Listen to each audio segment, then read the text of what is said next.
Një vajzë adoleshente zgjohet çdo mëngjes me mavjosje të reja në trup dhe askush nuk e di pse. Prindërit janë të tmerruar, mjekët nuk gjejnë asgjë të pazakontë dhe autoritetet fillojnë hetime për dhunë. Por e vërteta do të zbulohet pas një kamere të fshehur. Do t'ju lër pa fjalë. Qëndroni me ne, sepse ajo që do të shihni do t'ju trondit thellë. Një vajzë adoleshente zgjohet çdo mëngjes me mavjosje në trupin e saj dhe arsyeja do t'ju trondit. Prindërit vendosën një kamerë në dhomën e vajzës së tyre për të zbuluar pse ajo zgjohej çdo mëngjes me mavjosje.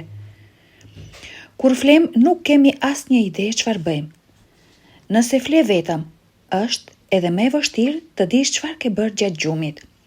Shumica e njerëzve rrotullohen çdo disa orë kur ndihen në siklet gjatë gjumit të tyre. Disa flasin në gjumë, e disa madje ecin në gjumë. Është e pamundur të dish saktësisht çfarë ndodh gjatë kohës që je në gjumë. Sepse, mirë, je duke fjetur në atë kohë. Por për një vajzë të vogël, jeta e saj vare nga fakti që prindërit e saj të zbulonin çfarë po bënte ajo ndërsa flinte.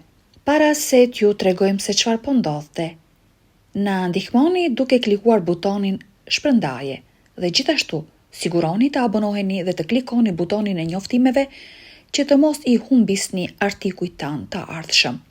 Kjo vajzë e re flinte çdo natë dhe në mëngjes prindërit e saj vërenin mavjosje të reja në trupin e saj. Në fillim kjo ndodhte vetëm her pas herë dhe mavjosjet ishin mjaft të lehta. Prandaj ata nuk u shqetësuan shumë. Në shumicën e ditëve nuk mund t'i shihje mavjosjet nëse nuk i shikoje shumë nga afër. Por me kalimin e kohës, gjërat u përkeqësuan në disa mënyra. Mavjosjet e vajzës u bën më të rënda dhe shfaqeshin më shpesh dhe kjo solli gjithfar problemesh për familjen. Kur çifti e dërgonte vajzën e tyre në kamp veror, ajo vishte pantallone të shkurtra dhe nuk kaloi shumë kohë derisa stafi filloi të vërente ato mavjosje në këmbët e saj. Çdo ditë që ajo shkonte në kamp, kishte mavjosje të reja. Stafi kishte përgjegjësi të raportonte atë që shihte tek autoritetet.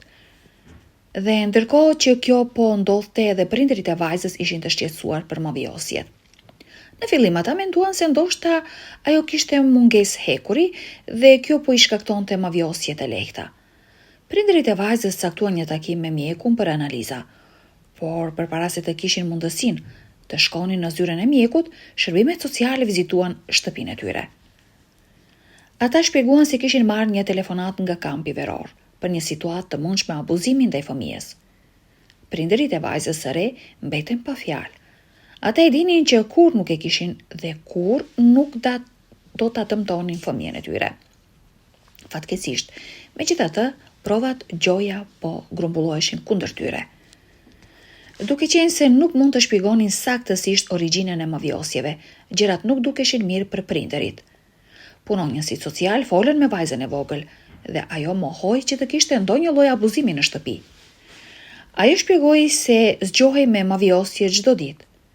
Kur prindërit e vajzës i treguan punonjësve social që kishin caktuar një takim me mjekun për të zbuluar pse ajo po merrte mavjosje, ata ranë dakord ta vendosnin çështjen në pritje me që prindërit kishin ndërmarrë veprime për këtë. Ata pranuan të prisnin rezultatet e mjekut. Prindërit e vajzës e quan atë në takim dhe mjeku i bëri një seri analizash. Kur dolën rezultatet, ata nuk gjetën asgjë të keqe tek vajza e vogël. Për prindërit kjo ishte një bekim, por njëkohësisht edhe një mallkim. Ata ishin mirë njohës që vajza e tyre nuk kishte ndonjë sëmundje serioze, por kjo gjithashtu do të thoshte që nuk kishin as edhe një hap më afër për të zbuluar se nga po vinin mavjosjet. Po ashtu, nuk ishin as më afër të largoheshin shërbimet sociale nga shtëpia e tyre. Prindërit e vajzës së vogël vendosën që duhej të bënin diçka për të shkuar në thelb të problemit. Më në fund ata vendosën të vepronin. Babai i vajzës ndaloi në një dyqan rrugës për në shtëpi dhe bleu një kamerë video. Ata vendosën që do ta vendosnin kamerën në dhomën e vajzës së tyre për të zbuluar çfarë po i shkaktonte mavjosjet. Atë natë, babai vendosi kamerën mbi tavolinë dhe nisi regjistrimin. Prindërit e vajzës e puthën atë për natën e mirë, fikën dritat dhe dolën nga dhoma. Të dy prindërit fjetën të qetë atë natë, sepse e dinin që më në fund do të merrnin përgjigje për të gjitha pyetjet e tyre. Të paktën kështu shpresonin. Të nesërme në mëngjes, vajza e vogël sërish kishte mavjosje të reja në këmbët e saja. Mavjosje të errta, të freskëta, që dukeshin sikur dikush e kishte goditur. Por dhoma e saj ishte e mbyllur gjatë gjithë natës. Babai hyri me nxitim në dhomën e saj, me zemrën që i rrihte fort. E mori kamerën nga tavolina dhe vendosi me njerë për të parë pamjet që kishte regjistruar. Ai nuk priste më, nuk kishte më durim. Ai dhe gruaja e tij ishin në ankth. Ata ulën bashk para televizorit dhe shtypën play. Çfarë pan? Do t'u ngrinte gjakun. Në fillim vajza dukej që flinte normalisht. Ajo rrotulloi her pas here, si çdo fëmijë tjetër që kërkon një pozicion më të rehatshëm. Por rreth mesnatës pamjet morën një kthes të frikshme. Vajza ende me syt mbyllur, filloi të ngrihen ngadalë nga krevati, jo siç ngrihemi zakonisht. Ajo nuk u ul, nuk u mbështet, thjesht u ngrit, si e tërhequr nga një forcë që nuk dukej në kamera. Pastaj filloi të zvaritej në përdysheme, por jo përpara. Ajo po zvaritej mbrapsht, me duart e shtrembëruara dhe këmbët që dridheshin. Ajo ecje në katër këmbë në mënyrë të çuditshme. Nuk dukej si një fëmijë që flinte. Nuk dukej as si një njeri. Ajo u përplas disa herë në qoshet e dhomës. Këmbë e saj u përplas në këndin e tavolinës. Për këtë edhe kishte mavjosje në mëngjes. Por ajo nuk u ndal. Ajo vazhdoi të zvaritej në heshtje totale, me lëvizje të papritura dhe të frikshme.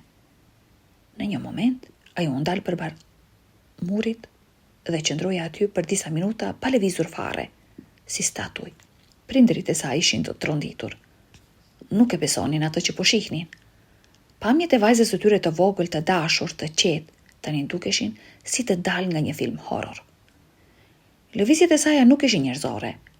Më shumë ngjanin me diçka të mbinatyrshme, si të pushtuar. Edhe pse ishin të tmeruar, tani më në fund kishin përgjigjen që kërkonin. Ata më në fund e dinin se nga po vinin mavjosjet, jo nga sëmundja, jo nga dhuna, por nga veprimet e saj të pavetëdijshme gjatë gjumit. Babai i saj mori kamerën dhe e vuri përsëri në duar, sikur nuk mund ta besonte ende atë që kishte parë. Ai lëvizi videon përpara dhe pas, e pas sërish dhe sërish. Çdo herë ndjente një ndjesi të thellë, frike. Në fytyrën e tij dallohej një përzierje emocionesh. Lehtësim sepse më në fund e dinte të vërtetën, por edhe tmerr, sepse ajo që pa nuk ishte normale. Gruaja e tij qau. Çfarë i kemi bërë ne që ajo të përjetoj diçka të tillë? Pyeti me zë të dridhur. Por bashkëshorti i saj vetëm tunte kokën, i hutuar dhe i pafuqishëm. Vendimi i tyre i radhës ishte i menjëhershëm. Duhej të tregonin pamjet. Duhej t'i shfaqin dikujt që mund të kuptonte më shumë. Ata telefonuan punonjësit social dhe i ftuan në shtëpi për të parë videon. Kur autoritetet arritën, ata u pritën me seriozitet dhe dyshim. Por sa po pamjet, edhe fytyrat e tyre ndryshuan menjëherë. Në dhomra heshtje e rënd. Njëra nga punonjësit, me përvojë të gjatë në rast të abuzimi, e vuri dorën mbi gojë dhe tha me zë të ulët: "Nuk kemi parë kur diçka të tillë." Pas rishikimit të videos, rastin ndaj prindërve u mbyll menjëherë. Ata nuk kishin më nevojë të provoheshin. Provat flisnin vetë. Vajza nuk ishte viktime ndonjë dhune në shtëpi, por e diçka e shumë më të çuditshme. Një çrregullim i sjelljes gjatë gjumit, i rrallë dhe i panjohur për shumicën e njerëzve. Autoritetet i udhëzuan të kontaktonin një specialist gjumi dhe u dha menjëherë një rekomandim për takim urgjent. Prindërit, megjithse të lodhur emocionalisht, nuk humbën kohë. Ata kërkuan përgjigje të vërteta dhe një zgjidhje për vajzën e tyre, jo vetëm për ta mbrojtur fizikisht, por edhe për të kuptuar çfarë po ndodhte brenda mendjes së saj ndërsa flinte.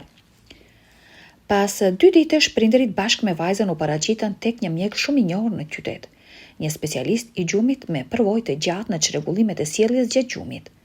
Ai quhej Dr. Harlan dhe ishte i njohur për rastet e pazakonta që kishte trajtuar ndër vite. Kur ata hynë në zyrën e tij, doktori i priti me një buzëqeshje të qetë dhe një sy të vëmendshëm që dukej se kuptonte shumë më shumë nga ç'thuhej me fjalë. Prindërit i treguan gjithçka, historinë që nga fillimi, dyshimet për mungesë hekuri, vizitën e shërbimeve sociale dhe më e rëndësishmja, e shfaqën videon që kishin regjistruar. Doktori nuk tha asnjë fjalë derisa videoja përfundoi. Ai vetëm shikonte me përqendrim çdo lëvizje të vajzës, çdo kthesë të trupit, çdo detaj. Kur përfundoi, ai u mbështet në karige dhe tha: "Kjo është një nga format më të rralla të somnambulizmit që kam parë ndonjëherë." Ai shpjegoi se vajza kishte një gjendje që quhej parasomnia komplekse, një kombinim i gjumit me lëvizje dhe reagime të pavetëdijshme që mund të duken të frikshme ose të pakuptueshme për njerëzit që i shikojnë nga jashtë.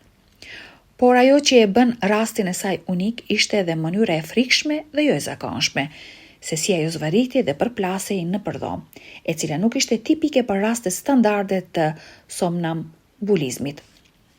Doktori e sqaroi se gjatë kësaj gjendjeje, truri i saj ishte në një gjendje mes gjumit të thellë dhe zgjimit, duke bërë që muskujt e trupit të lëviznin në mënyrë të pavarur nga vetëdia. Ajo nuk ëndërron në këto momente, shpjegoi ai. Ajo ndjek një lloj programim të trurit që është shumë më i thellë, më intensiv dhe më pak i lidhur me realitetin. Ai gjithashtu pyeti nëse vajza kishte përjetuar ndonjëherë traumë në të kaluarën, sepse ndonjëherë çrregullime të tilla mund të shkaktojnë këto përjetime emocionale, frigëra të shtypura ose ankth. Por prindërit siguruan që vajza kishte pasur një fëmijëri të lumtur dhe asnjë ngjarje traumatike nuk kishte e njohur për ta. Ky e bënte rastin edhe më të çuditshëm për doktorin. Ai sugjeroi disa hapa: vendosja e një regjimi strikt të gjumit, terapia me specialistë të shëndetit mendor, monitorimi i natës me kamera për të mbajtur gjurmë të sjelljeve, nëse është e nevojshme, përdorimi i ilaçeve të buta që ndihmojnë në stabilizimin e fazave të gjumit. Prindërit u ndjen për herë të parë të qetësuar, më në fund dikush u dha një emër asaj që po ndodhte. Megjithse situata ishte ende e frikshme, ata nuk ishin më vetëm në këtë rrugëtim. Netët që pasuan nuk ishin të lehta. Prindërit filluan të ndëronin turnet për ta vëzhguar vajzën gjatë gjumit, përveç kamerës që regjistronte çdo lëvizje. Ndonjëherë në orët e thella të natës, ata e shihnin vajzën duke u ngritur, duke lëvizur çuditshëm, madje duke u përplasur në qoshet të dhomës, por tani kishin mësuar të mos panikoheshin menjëherë. Ata kujdeseshin që dhoma të ishte e mbushur me jastëk, qoshet të ishin të mbrojtura, mobilet të largoheshin dhe çdo objekt i rrezikshëm të largohej. Në terapinë që ndoqën, mjekët vëzhgonin gjithashtu për ndonjë prirje të fshehur emocionale që mund të shkaktonte këtë gjendje. Vajza nisi të vizatonte më shpesh, të shprehej përmes lojës dhe të ndante me psikologën ëndrat që mbante mend. Një nga vizatimet që bëri pas një nate të vështirë ishte ajo e një vajze që ecte në një tunel të errët me mure që rrëshqisnin. Mjekët menduan se mund të ishte një simbol i ndjesive që ajo përjetonte gjatë episodës së saj të natës, frikë, hutim dhe vetmi. Ndërkohë familja u bë më e bashkuar se kur. Ata nisën të flinin më herët të gjithë, të hanin darkë bashk, të lexonin para gjumit, një rutinë e cila ngadalë filloi ta qetësonte vajzën. Gjatë javëve që pasuan, lëvizjet në gjumë u reduktuan ndjeshëm dhe më e rëndësishmja nuk kishte më mavjosje të reja. Prindërit më në fund ndjen si një peshë që u hoqin nga krahori i tyre. Ata e dinin se rruga nuk ishte e lehtë dhe se kjo gjendje mund të kthejë ndonjëherë, por tashmë ata kishin mjetet, ndihmën dhe durimin për ta përballuar gjithçka bashkë si familje. Në fund të fundit, kjo histori nuk ishte vetëm për një vajzë që zvaritej në gjumë.